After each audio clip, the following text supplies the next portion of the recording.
Halloween, o fascinante universo do Halloween estadunidense. Uma das comemorações mais amadas e esperadas do ano pelos norte-americanos. Crianças fantasiadas enchem as ruas do país pedindo trick or treat, doces ou travessuras. Sustos, fantasias, comidas e músicas temáticas. A decoração do Dia das Bruxas invade as casas de todo o país. Mas, no Halloween de 1974, um homem chamado Ronald Clark O'Bryan chocaria todo o país, cometendo um dos crimes que mais marcaram o Halloween. Oi, eu sou a Nelly e esse é o Creep On, um canal que se dedica inteiramente a falar sobre mistérios, histórias sombrias e crimes reais. No episódio de hoje, o caso Ronald Clark O'Bryan, ou o Halloween do Candyman.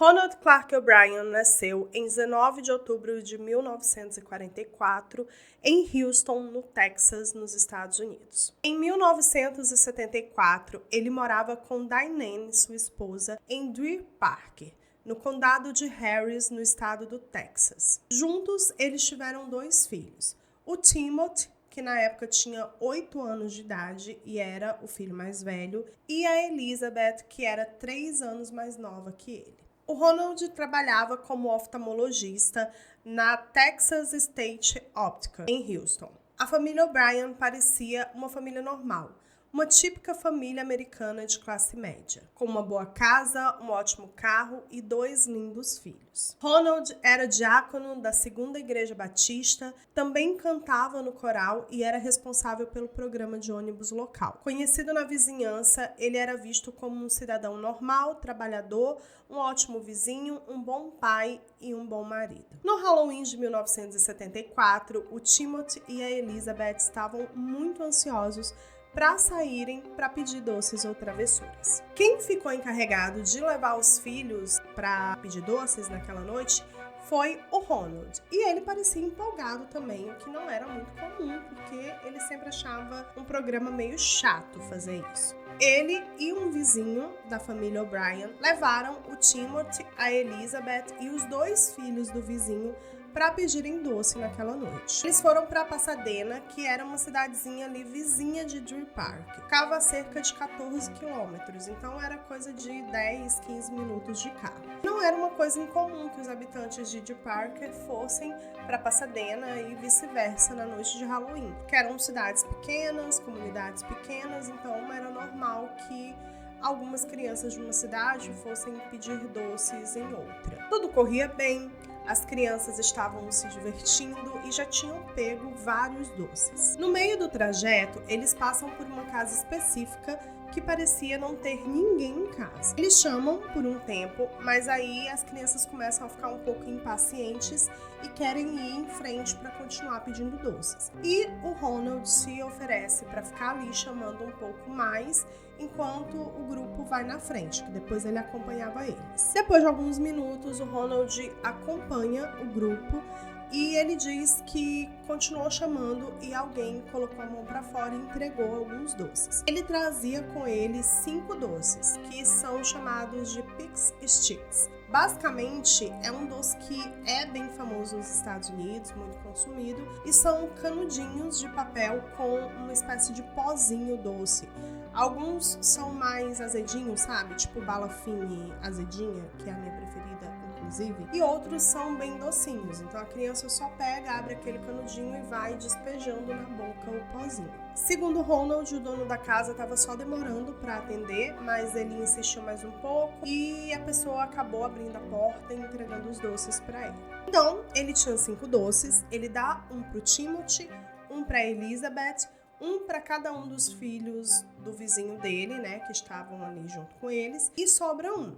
E aí eles vão andando, fazendo ali o percurso, e ele encontra um garotinho de 10 anos de idade que frequentava a mesma congregação que eles. E ele acaba dando esse doce pro garotinho. O grupo continua ali o seu trajeto, as crianças pedindo doce, mas começa a chover. E aí a brincadeira é interrompida e eles acabam tendo que voltar para casa. Já em casa, o Timothy e a Elizabeth se preparam para dormir. Mas o Timothy estava extremamente ansioso para comer doce. Ele queria comer um pouco de doce antes de dormir e ele começa a insistir muito com os pais que deixassem ele comer algum doce.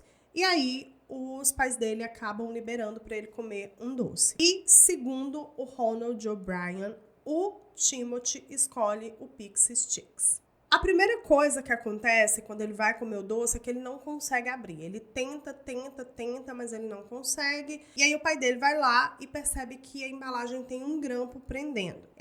Tá um pouco difícil de abrir, mas o Ronald acaba conseguindo abrir e dando o doce pro filho. O Timothy prova o doce e logo, imediatamente após provar, ele diz que o doce tá com gosto estranho. O Ronald O'Brien acaba indo lá, preparando um suco pra ele, sabe? Esses suquinhos de pozinho, tipo Tang, que a gente usa aqui no Brasil. Ele acaba preparando um suco pro filho pra que ele tire o gosto ruim da boca. O Timothy bebe o suco, mas pouco tempo depois ele começa a reclamar que está com muitas dores de estômago. O garotinho de 8 anos correu para o banheiro, onde começou a vomitar e ter convulsões. O pai dele segurou o Timothy enquanto ele vomitava e a criança ficou mole em seus braços. Rapidamente, o Ronald e a esposa dele resolvem levar o Timothy para a emergência. Infelizmente, Timothy O'Brien acaba falecendo no percurso entre a casa dele e o hospital, menos de 1 hora depois de consumir o Pixie Sticks. A morte do Timothy foi rápida demais para ter sido causada por uma intoxicação alimentar.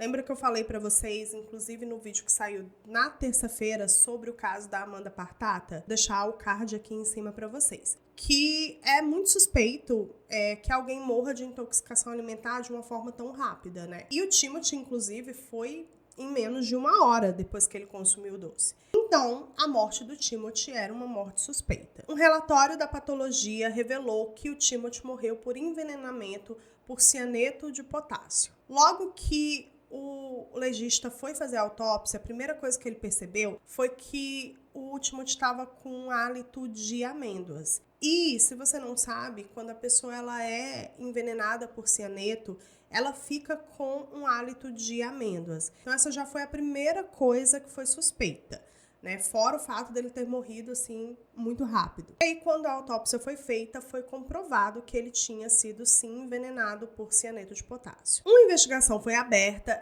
e a notícia de que alguém estava envenenando os doces de Halloween se espalhou muito rapidamente. E aí, gente, o caos, né? Porque as pessoas começaram a ficar com medo, achando que tinha um maníaco à solta, envenenando crianças com doces de Halloween. E isso é uma lenda urbana que já existe há muito tempo nos Estados Unidos. Naquela época já existia há bastante tempo, que era de pessoas que distribuíam doces envenenados ou com lâminas dentro para cortar a boca das pessoas, né? Não existe nenhuma documentação, registro policial ou algo do tipo de alguém que de fato tenha feito isso, mas existem muitas lendas urbanas de pessoas que dizem que o primo do filho do amigo da minha irmã foi envenenado no Halloween. Então, assim, é uma lenda urbana mesmo. Mas aí imaginem só, o garotinho morre envenenado logo depois do Halloween. Isso gera uma total histeria, principalmente ali na cidade em que ele vivia e nas cidades ao redor. Inicialmente, a polícia também acreditou nisso. Ela achava que realmente alguém estranho tinha dado pro Timothy um doce envenenado. E não foi difícil descobrir qual que era o doce, porque ele só tinha consumido o Pixie Sticks. Os pais das crianças de Deer Park e da região começaram a ir para a polícia, levando os doces que as crianças tinham ganhado durante o Halloween, entregando para a polícia, desesperados, né, para saber se os filhos deles poderiam também ser vítimas desse maníaco. Mas a polícia sabia qual era o doce que estava envenenado, que o doce era o Pixie Sticks. Eles também sabiam que naquela noite o Ronald tinha recebido 5 Pixie Sticks. Então eles correram para tentar resgatar esses outros 4 doces, né? Eles pegaram o doce da Elizabeth, os dos filhos do vizinho do Ronald O'Brien, e tinha um doce que que demorou um pouco mais para eles conseguirem recuperar. Mas eles conseguem entrar em contato com a família daquele garotinho de 10 anos que o Ronald tinha entregado o último doce, e a família entra em total desespero quando não conseguem encontrar o doce ali no meio das coisas do menino. Eles sobem as escadas e encontram o garotinho dormindo com o doce na mão. Ele não tinha conseguido abrir aquele grampo, sabe? Que estava fechado muito forte. E acabou cochilando com o doce na mão. Então foi por muito pouco que essa outra criança também não foi vítima desse envenenamento. E essa questão do grampo foi uma questão que a polícia foi investigar, porque era estranho um doce ser preso com grampo. Eles entraram em contato com a fábrica, né, com os fabricantes do Pixie Stix, que disseram para eles que nenhum dos doces que eles fabricavam eram fechados com grampos. Eles fechavam com calor, né? Eles pegavam, esquentavam os dois lados ali da embalagem, do plástico, e meio que selavam eles assim. Então, a polícia entendeu que o assassino tinha aberto o Pixie Stix, que ele tinha tirado uma parte do doce, completado esse doce com cianeto de potássio e depois meio que lacrado ele novamente utilizando os grampos. De acordo com um patologista que testou o Pixie Stix, o doce consumido por Timothy continha cianeto suficiente para matar 2 adultos, enquanto os outros 4 doces continham o suficiente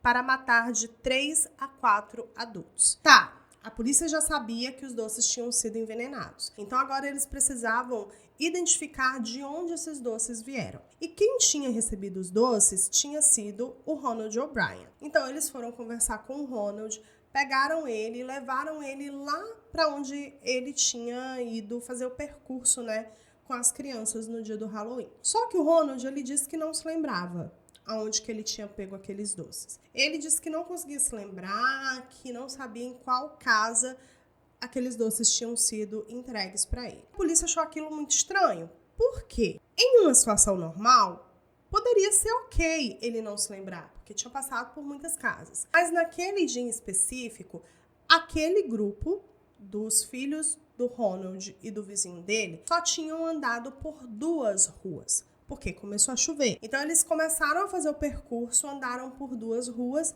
e choveu. E eles tiveram que parar. Para além disso, o Ronald ficou sozinho, esperando para ver se o morador da casa voltava. Então isso era um detalhe que podia acionar a memória dele. E era muito estranho que ele não se lembrasse, em um percurso tão curto, uma situação tão específica. Os policiais deram ali 3 voltas com o Ronald em torno daquelas 2 ruas, até que ele disse que lembrou qual que era a casa. E ele contou que a pessoa não acendeu as luzes, que ela não saiu para fora, que ela só abriu um pouco a porta e colocou os doces lá na mão dele e depois pôs a mão para dentro e fechou a porta de novo. Que ele só conseguiu perceber que o braço era muito peludo. A casa em questão pertencia a um homem chamado Courtney Melvin. O Melvin, ele era um controlador de tráfego aéreo. E na noite do Halloween, ele tinha ido trabalhar. Ele morava sozinho, então ele não estava em casa e não tinha ninguém em casa. O álibi dele foi confirmado por mais de 200 pessoas que eram funcionárias do aeroporto onde ele trabalhava e que disseram que ele estava realmente lá trabalhando e só saiu de lá depois das 23 horas. Então era impossível que ele tivesse dado aqueles doces para o O'Brien. Foi aí que a polícia resolveu investigar um pouco melhor a vida do Ronald O'Brien, para entender por que essa história estava tão mal contada. E fazendo essa investigação, a polícia começou a entender que a vida do Ronald Clark O'Brien não era tão perfeita quanto parecia, que ele escondia muitos segredos. Primeiro de tudo, ele tinha uma dívida de mais de $100 mil. Além dessa dívida exorbitante, ele tinha muita dificuldade em se manter em um emprego. Nos últimos 10 anos, ele tinha passado por mais de 20 empregos. Tinham sido cerca de 21 empresas diferentes aonde ele tinha trabalhado. E ele sempre era mandado embora por motivos de que ele tinha feito alguma coisa muito errada. Por exemplo, no momento em que o Timothy morreu, ele estava prestes a ser demitido por suspeita de furto, dele ter furtado alguma coisa da empresa em que ele trabalhava. O carro dele estava prestes a ser tomado, ele estava devendo vários empréstimos em vários bancos diferentes e a casa da família havia sido executada há pouquíssimo tempo por falta de pagamento da hipoteca. A polícia também descobriu que o Ronald O'Brien tinha feito várias apólices de seguro no nome do Timothy e da Elizabeth nos últimos meses. Deixando claro para vocês, a esposa do Ronald, ela não sabia dessas apólices, ela sabia somente de uma, ela tinha sido contra fazer essa apólice, né, porque eles eram crianças, então o risco de morte é baixo para crianças e eles estavam com dificuldades financeiras, então não seria um dinheiro muito bem empregado fazer seguro de vida para criança. Em janeiro de 1974, ele havia feito apólices de seguro de vida de $10 mil no nome do Timothy e da Elizabeth. E era essa a apólice que a esposa dele tinha ciência. Um mês antes do Timothy morrer, ele fez mais apólices adicionais no valor de $20 mil para os dois filhos, tá? Sempre para o Timothy e para a Elizabeth. E dias antes do Timothy morrer, ele tinha feito mais 2 apólices adicionais no nome dos filhos, também no valor de $20 mil. As várias apólices de seguro no nome do Timothy e da Elizabeth somariam juntas ali cerca de $60 mil. A Diane, a esposa do Ronald, ficou completamente chocada quando ela descobriu de todas essas outras apólices, porque ela já tinha sido contra a primeira e ela não fazia ideia que o marido tinha feito várias outras apólices de seguro de vida no nome dos filhos. A polícia também estranhou muito que no dia seguinte à morte do Timothy, logo de manhã, o Ronald liga para a seguradora dele para saber quando ele podia resgatar o dinheiro das apólices de seguro do filho. Então, foi muito rápido, era um momento que ele deveria estar em luto, e aí ele estava pensando em dinheiro, sabe? E assim, isso por si só pode não ser um indicativo de culpa. Mas se a gente somar a todos os outros fatores que eu já falei para vocês aqui, é realmente muito estranho. Várias testemunhas também disseram que durante o funeral do Timothy, o Ronald estava dizendo o que ele ia fazer com o dinheiro do seguro de vida do filho, que ele ia viajar, ele ia tirar férias, ele ia comprar várias coisas. E aquilo tudo soou muito estranho, tanto para as pessoas que estavam ouvindo, quanto para a polícia. Se tudo isso já não era suficientemente estranho, a polícia descobriu que o Ronald Clark O'Brien estava tentando comprar cianeto de potássio. Isso mesmo, a mesma substância que matou seu filho Timothy há vários meses. O'Brien havia visitado uma loja de suprimentos químicos em Houston para comprar cianeto pouco antes do Halloween de 74. Ele não conseguiu comprar porque tinha uma quantidade mínima para compra e ela era uma quantidade muito alta. A desconfiança da polícia, então, foi que o Ronald misturou cianeto de potássio aos doces, aos Pixie Sticks, para matar a Elizabeth e o Timothy e assim resgatar o dinheiro das suas apólices de seguro. Por que ele daria os doces para outras crianças? A realidade é que a polícia acredita que ele queria meio que despistar, sabe? Se só os filhos dele morressem envenenados, seria muito suspeito devido ao fato dele ter todas essas apólices e tudo mais. Mas se outras crianças que não tivessem nenhuma relação com ele também morressem, seria mais fácil de jogar a culpa em um maníaco aleatório que estava envenenando crianças durante o Halloween. Durante toda a investigação, a polícia questionou o Ronald várias vezes e ele sempre disse que não tinha feito isso, que não tinha matado o filho dele e que era inocente. E vale ressaltar aqui, gente, que não existe nenhuma prova física desse caso. Todas as provas são circunstanciais. Isso porque a gente está falando de 1974. Então não existia DNA ainda, né? Não tinha como ter essa questão científica mesmo, forense. A única evidência que realmente existia era o fato de que o Timothy tinha sido envenenado por cianeto de potássio. Mas o que a polícia fez foi juntar várias peças de um quebra-cabeça que indicavam que o Ronald, ele era o principal suspeito. Ele era a pessoa que teria mais vantagens com esse crime, com a morte dos filhos dele. Ele tinha feito diversas apólices de seguro, o que era muito estranho, né? Se fazer tantas apólices de seguro no nome de 2 crianças, uma de 8 e outra de 5 anos. Ele tinha tentado comprar a mesma substância que matou os filhos dele alguns dias antes. Então era tudo muito estranho, era uma situação que indicava o Ronald. Ronald nunca confessou ter cometido o crime, ele sempre manteve o discurso dele de que ele era inocente. Não tinham provas científicas, até porque naquela época não era utilizado esse tipo de recurso, né? E você pode me perguntar, mas não tinha digital? Só que foi ele que pegou o doce lá na casa, então a digital não queria dizer muita coisa. Apesar disso, a polícia acredita que foi o Ronald, sim, que ele era culpado. Não tem como a gente também não ter essa mesma noção. Todos os fatos indicavam para ele. A polícia nunca chegou a descobrir como o Ronald O'Brien comprou realmente o cianeto de potássio, mas provavelmente foi por vias ilegais. Em 5 de novembro de 1974, ele foi preso pela morte do seu filho Timothy O'Brien e pela tentativa de homicídio de outras 4 crianças, incluindo a sua filha mais nova, Elizabeth O'Brien. O julgamento do Ronald O'Brien aconteceu em maio de 1975, em Houston. Não foi feito ali no condado onde ele vivia, porque a polícia entendia que poderia haver parcialidade por parte dos jurados, né? Já que o caso foi muito difundido, as pessoas comentaram muito sobre ele. Mas, sinceramente, eu não acredito que as pessoas em Houston também não soubessem de tudo que tinha acontecido, né? Era muito difícil, inclusive, que as pessoas do país inteiro não conhecessem esse caso e não julgassem o Ronald de forma parcial. Durante o julgamento, um químico que conhecia o O'Brien testemunhou que no verão de 1973, o Ronald o contatou perguntando sobre o cianeto de potássio e qual seria a quantidade fatal para uma pessoa. Um vendedor de produtos químicos também testemunhou que O'Brien lhe perguntou como comprar o cianeto de potássio.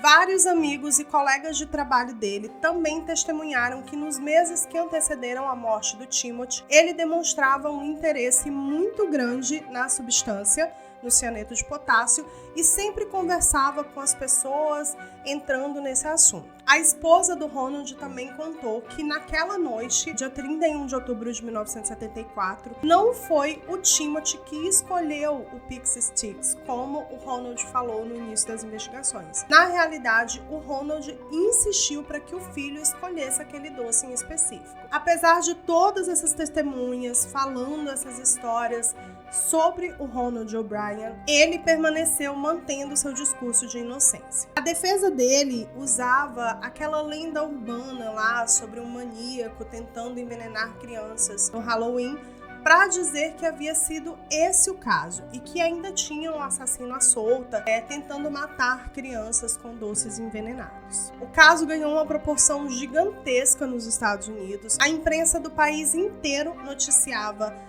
tanto o caso quanto o julgamento, quando aconteceu, e foi a imprensa que apelidou o Ronald Clark O'Brien de Candyman. Existe uma lenda urbana também, tem até um filme que saiu há alguns anos atrás sobre a lenda do Candyman, mas uma coisa não tem relação com a outra, né? O apelido dele de Candyman foi realmente pelo fato dele ter envenenado os doces. Em 3 de junho de 1975, o júri levou apenas 46 minutos para considerar o Ronald Clark O'Brien culpado de homicídio qualificado em primeiro grau e 4 outras tentativas de homicídio. Eles levaram mais cerca de 71 minutos para condenar ele à morte. Pouco depois da condenação do Ronald, a Diane, a esposa dele, pediu divórcio. Posteriormente, ela casou novamente com um homem que adotou a Elizabeth como filha. Ronald O'Brien foi preso e ficou no corredor da morte, aguardando a sua execução. E a execução dele foi adiada várias e várias vezes. A primeira data marcada para a execução do Ronald O'Brien seria em 8 de agosto de 1980. Mas o advogado dele acabou pedindo ali uma solicitação de anulação dessa execução, e eles acabaram conseguindo um prazo maior. E aí foi marcada uma segunda data, que seria no dia 25 de maio de 1982. Mas essa data também foi adiada. Uma terceira data foi agendada para o dia 31 de outubro de 1982, quando seria o 8º aniversário do crime. Mas a Suprema Corte adiou a data mais uma vez para dar ao O'Brien a chance de buscar um recurso para um novo julgamento. Foi marcada uma quarta data, que seria no dia 31 de março de 1984. Os advogados do Ronald O'Brien tentaram entrar com um recurso para mais um adiamento, mas esse recurso foi negado. Em 31 de março de 1984, pouco depois da meia-noite, Ronald Clark O'Brien foi executado por injeção letal. Sua última refeição foi um bife, batata frita e ketchup, milho integral, ervilhas, salada de alface e tomate com ovo e molho francês. As últimas palavras do O'Brien foram, abro aspas, o que está prestes a acontecer em alguns momentos é errado. No entanto, nós, como seres humanos, cometemos erros e enganos. Esta execução é um desses erros, mas não significa que todo o nosso sistema de justiça esteja errado. Portanto, eu perdoaria todos que participaram de alguma forma da minha morte. Além disso, a qualquer um que eu tenha ofendido de alguma forma durante meus 39 anos, eu oro e peço seu perdão. Assim como eu perdoo qualquer um que me ofendeu de alguma forma. E eu oro e peço perdão a Deus para todos nós, respectivamente, como seres humanos. Aos meus entes queridos, estendo o meu amor eterno. Para aqueles próximos de mim, saibam que em seus corações que eu amo todos vocês. Deus abençoe a todos e que as melhores bênçãos de Deus sejam sempre suas. Fecho aspas. Durante a execução, uma multidão de cerca de 300 pessoas aplaudiam e gritavam doces e travessuras, jogando doces para o ar. Esse caso é um caso muito complicado, porque, como eu falei para vocês, não tem nenhuma prova física, né? Não tinha DNA naquela época. E o Ronald nunca confessou o crime. Apesar disso, é muito difícil dizer que não foi ele, gente, porque todo o contexto realmente indica que ele cometeu o crime. A polícia não simplesmente foi lá e apontou o dedo para ele. Existia todo um contexto, toda uma circunstância que indicava que ele era realmente culpado, que ele se beneficiaria com a morte dos filhos dele. E é um caso muito triste porque eram crianças que estavam se divertindo, estavam curtindo ali uma data tão esperada, né, durante todo o ano, estavam com alguém que deveria proteger eles, que na realidade foi egoísta ao ponto de tentar tirar a vida da sua filha e, de fato, tirar a vida do seu filho simplesmente por dinheiro. Se você chegou até aqui nesse vídeo é porque você gostou desse conteúdo, então vou pedir para você se inscrever no canal e deixar o seu like, porque ajuda muito para o canal crescer, para o YouTube entender que o nosso conteúdo é relevante e indicar ele para mais pessoas. E também vou pedir para você me seguir nas redes sociais, eu vou deixar passando o @ aqui na tela, vou deixar também os links aqui embaixo no box de informação e também tem na descrição do canal, tá bom? Eu espero muito que vocês tenham gostado do episódio de hoje do Creep On, um beijo para vocês e até o próximo episódio.